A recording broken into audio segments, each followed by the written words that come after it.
આપણે ભગવાન શ્રી કૃષ્ણના લીલા ચરિત્ર ચાલે છે.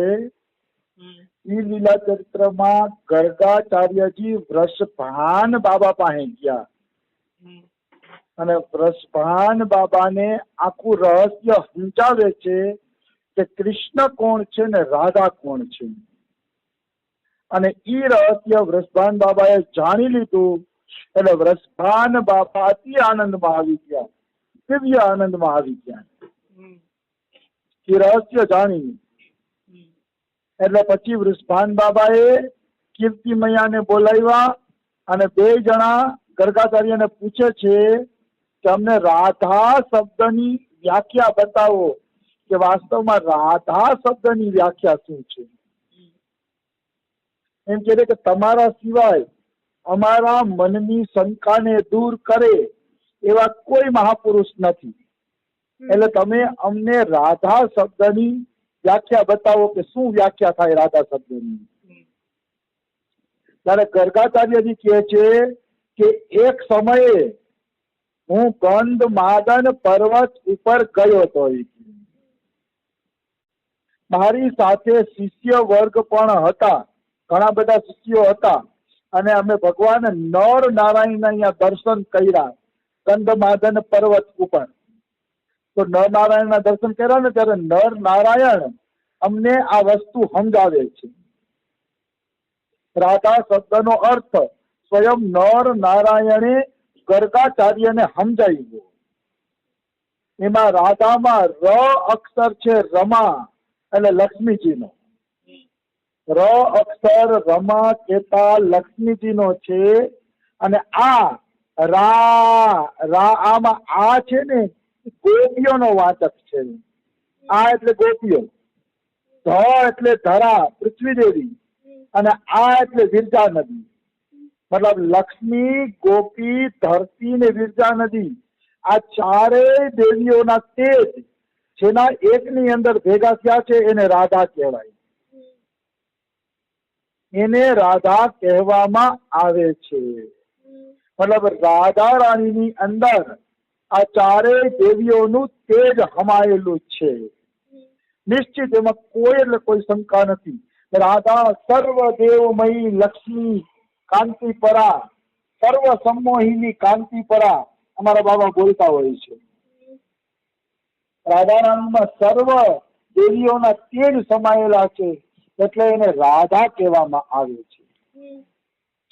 બ્રહ્મ વૈવર્ત પુરાણમાં રાધા શબ્દનો અર્થ એવો છે કે રાસલીલામાં કૃષ્ણના મિલન માટે, કૃષ્ણ માટે રાધાજી દોડ્યા. ધાવતી એટલે દોડવું, ધાવતીમાં દોડ્યા એટલે એને રાધા કહેવામાં આવે છે. એટલે જ એમનું નામ શ્રીમતી રાધા રાણી છે. મતલબ રાધિકાજીના નામના અનેક અર્થો છે. અને રાધિકાજી શું છે તો તે પરમાત્મા શ્રી કૃષ્ણનું તેજ છે. કૃષ્ણની અંદર જે તેજ છે એ સાક્ષાત રાધા રાણી છે. પછી અહીંયા કહે છે કે રાધા રાણીને જ્ઞાની જનો પરિપૂર્ણતમા પણ કહે છે. પરિપૂર્ણતમા એટલે કહે છે કે રાધાજીમાં બધી દેવીઓ પરિપૂર્ણ રીતે સમાયેલી છે, પણ રાધાજી કોઈમાં સમાયેલા નથી એટલે રાધાજી પરિપૂર્ણ છે. જેવી રીતે બધી નદીઓ સાગરમાં સમાય છે તો નદીને પરિપૂર્ણ ન કહેવાય, કારણ કે નદી અધૂરી છે. પણ બધી નદીઓ સાગરમાં સમાય છે અને સાગર વિશાળ છે, બધાને પોતાની અંદર સમાવી લે છે એટલે સાગરને પરિપૂર્ણતમ કહેવાય. એવી રીતે શ્રીમતી રાધા રાણી બધી દેવીઓને પોતાની અંદર સમાવીને બેઠા છે એટલે રાધાને પરિપૂર્ણતમા કહેવામાં આવે છે. પરિપૂર્ણ મતલબ પરિપૂર્ણ માને પૂર્ણ અવતાર, એનાથી મોટું પછી કોઈ નહીં. આવી વસ્તુ છે. પછી બહુ સરસ મજાનો શ્લોક આવે છે. રાધા કૃષ્ણે હે ગોપ ये जपन्ति पुनः पुनः चतुष्पदार्थम किम तेषाम साक्षात कृष्णो अपि लभ्यते. मतलब राधा कृष्ण जपे दे જપંતી એ પુનઃ પુનઃ ફરી ફરીને વારંવાર જે રાધા કૃષ્ણ જપે છે, ચતુષ પદાર્થ કેમ તેસાન, એને ચારે પદાર્થો, ચારે પુરુષાર્થો, ધર્મ અર્થ કામ મોક્ષ એ તો મળી જ જાય છે. સાક્ષાત કૃષ્ણો અપી લભ્ય છે, સાક્ષાત ભગવાન કૃષ્ણની પ્રાપ્તિ પણ થઈ જાય છે. કોને સાક્ષાત કૃષ્ણની પ્રાપ્તિ થશે? તો કે જે રાધા કૃષ્ણ જપે છે ને એની. રાધા કૃષ્ણ જપવા વાળાને નિશ્ચિત રૂપે કૃષ્ણ પ્રાપ્તિ થશે, એમાં કિંચિન માત્ર સંશય નથી. સંશયને કોઈ સ્થાન જ નથી. એટલે મનુષ્યએ હંમેશા રાધા કૃષ્ણ ના નામનો જપ કરવો જોઈએ. આ રીતે ગર્ગાચાર્યજી વૃષભાન બાબાને રાધા નામના અર્થની મહિમા બતાવે છે, અને મહિમા બતાવીને ગર્ગાચાર્યજી પોતાના ઘર તરફ હાલતા થાય છે, પોતાના આશ્રમ તરફ હાલતા થાય છે. બીજી બાજુ વૃષભાન બાબા અને કીર્તિ મયાના આશ્ચર્યની સીમા નથી, આનંદની સીમા નથી. કારણ કે રાધા કૃષ્ણનો પ્રભાવ જોઈને આનંદમાં આવી ગયા, રસમાં ડૂબી ગયા. કારણ કે આવડી મોટી દીકરી, પરિપૂર્ણતમ દીકરી આપણા ઘરે જન્મ લેતી હોય તો એનો આનંદ કેમ ના આવે? જરૂર એનો આનંદ આવવો જોઈએ, એમાં કોઈ એટલે કોઈ શંકા નથી, કિંચિન માત્ર સંશય નથી. આવી વસ્તુ છે. તો આ તો રાધા કૃષ્ણનું નામકરણ સંસ્કારનો અધ્યાય હતો, એ પૂરો થાય છે. હવે અધ્યાય ચાલુ થાય છે ભાંડીર વનમાં રાધા કૃષ્ણના લગ્નની લીલા. ભાંડીર વનમાં રાધા કૃષ્ણના બ્રહ્માજી કેવી રીતે લગ્ન કરાવે છે એ લીલામાં હવે આપણે પ્રવેશ કરવાનો છે. શ્રી નારદજી કે છે, હે બહુલાસ્વ રાજા, એક દિવસ નંદ બાબા કૃષ્ણને પોતાના કાંખમાં તેડીને નાદ લગાવતા લગાવતા ગાયુની ગૌશાળામાં દૂર નીકળી ગયા. નંદ બાબા ને કૃષ્ણ અતિશય પ્રિય હતા, એટલે જ્યારે નંદ બાબા ગૌશાળામાં જાય ત્યારે ભગવાન શ્રી કૃષ્ણને સાથે લેતા જાય છે. કારણ કે દીકરો બહુ વાલો હતો, એટલે ગૌશાળામાં, અને આમ પણ ગોવાળિયાનો દીકરો ગાયું વચ્ચે મોટો થાય બધું સારું કહેવાય. ગોવાળિયાનો દીકરો ગાયું વચ્ચે જ મોટો થવો જોઈએ, એમાં કિંચિત માત્ર સંશય નથી. એટલે આ પોતાના દીકરાને ગૌશાળાએ લઈ જાય છે નંદ બાબા.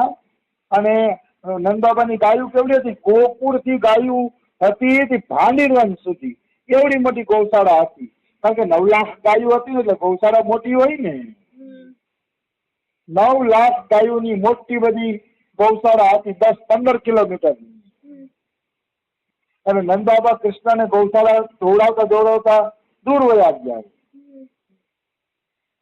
ત્યાં તો ભગવાન કૃષ્ણની ઈચ્છા થઈ કે હવે અમારા લગ્નનો સમય આવી ગયો છે. એટલે ભગવાન શ્રી કૃષ્ણએ શું કર્યું કે કાલિંદીના કિનારે ઠંડી ઠંડી હવામાં તેજી આવી ગઈ. હવા બહુ તેજ રીતે વાવા માંડે છે, આકાશમાં મેઘોની ઘટા છવાઈ જાય છે. તમામ વૃક્ષ અને કદમ વૃક્ષના પાંદડા તળ કરીને તૂટીને નીચે પડે છે. ક્યારેક તો ડાળખી પણ તરળ કરતી તૂટીને નીચે પડી જાય છે. અચાનક જ ભયંકર વાતાવરણ થઈ ગયું. ચારે તરફ વરસાદ, આંધી, તુફાન, એવું એક ભયંકર વાતાવરણ ઉત્પન્ન થઈ ગયું. તો કે આવું ભયંકર વાતાવરણ શું કામ ઉત્પન્ન થયું? તો કે કૃષ્ણની ઈચ્છાથી. કારણ કે કૃષ્ણ ઈચ્છતા હતા કે હવે રાધા રાણીનું થોડુંક એકાંતમાં સાનિધ્ય મળે. એ એકાંતના સાનિધ્યના લોભે ભગવાન શ્રી કૃષ્ણ જે છે એને આ લીલા ઉત્પન્ન કરી દીધી.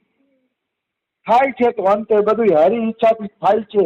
જય વિજયનો શ્રાપ લાગ્યો તો ભગવાને સ્પષ્ટ કહી દીધું કે મારી ઈચ્છાથી જ શ્રાપ લાગ્યો છે.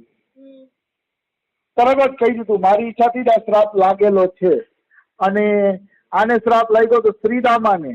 ત્યારે શ્રીદામાએ રાધા રાણીને કીધું કે તમને પણ કૃષ્ણનો 100 વર્ષનો વિયોગ થશે. તો રાધા રાણી શ્રીદામાને કહે છે જા તું અસુર બની છે. પછી રાધા રાણી રોવા માંડ્યા કે મારા દીકરા શ્રીદામાને શ્રાપ આપી દીધો છે. એ મારો નિકુંજનું પાત્ર છે, એને જ મેં શ્રાપ આપી દીધો. ત્યારે કારુડાએ કીધું કે આ બધું મારી ઈચ્છાથી જ થાય છે, બધું હું જ કરવા વાળો છું. મતલબ કહેવાનો અર્થ છે કરતા હરતા ભગવાન જ છે, બીજું કોઈ કરતા હરતા છે જ નહીં. એમાં કોઈ એટલે કોઈ પણ પ્રકારની શંકા નથી. મનુષ્ય જયારે ઈશ્વરને કરતા માની લે ને ત્યારે પછી એને કઈ કરવાનું રહેતું નથી, કેવળ સમર્પણ કરવાનું રહે છે. આવી વસ્તુ છે. કરતા ઈશ્વર દેખાય ને એટલે મનુષ્ય સમર્પિત આત્મા બની જશે કે હવે મારો કાનુડો કરે એ ખરું, નાવડું હરી મારું ક્યાં લઈ જાય કાંઈ ન જાણું. નાવડું ભગવાનને સોંપી દો, ભગવાન અવશ્ય સરસ રીતે કિનારે પાર લગાડી દેશે. આપણી બુદ્ધિથી કિનારે પાર નહીં લાગે, એ પાકી વાત છે. તો ભગવાન શ્રી કૃષ્ણની આ લીલા થઈ.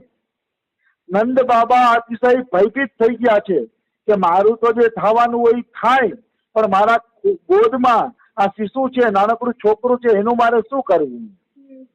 આમ નંદ બાબા ચિંતા કરતા કરતા પરમેશ્વર શ્રી હરિની શરણમાં ગયા, મતલબ ભગવાનની શરણમાં ગયા. તો એ બરોબર છે. મનુષ્યને જયારે કોઈ રસ્તો ન દેખાય ત્યારે એને ભગવાનની શરણમાં જવું જોઈએ.